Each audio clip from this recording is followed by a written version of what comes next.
అందరికీ నమస్కారం.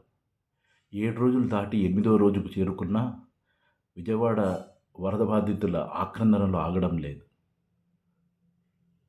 పనులు లేక, చేతిలో చిల్లి గవ్వ లేక, చిన్న పిల్లలకు పాల ప్యాకెట్లు కూడా కొనలేని స్థితిలో ఉన్నామని వరద బాధితులు ఆక్రోదిస్తున్నారు, ఆకలి కేకలు వేస్తున్నారు.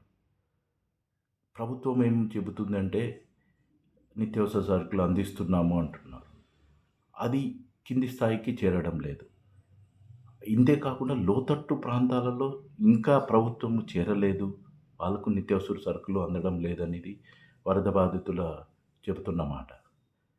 అసలు ప్రభుత్వం ఏం చేస్తుంది? ప్రభుత్వ యంత్రాంగము 1,00,00,000,00,000 బడ్జెటు, 5,00,00,000 మంది జనాభా, 5,00,00,000 మంది జనాభాను ఆదుకోలేకపోతుంది.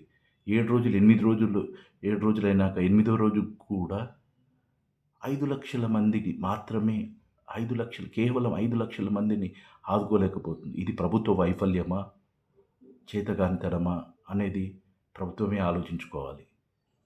గతంలో కూడా వరదలొచ్చాయి. గతంలో జగన్మోహన్ రెడ్డి 5 ఏళ్ల పాలనలో కూడా వరదలొచ్చాయి.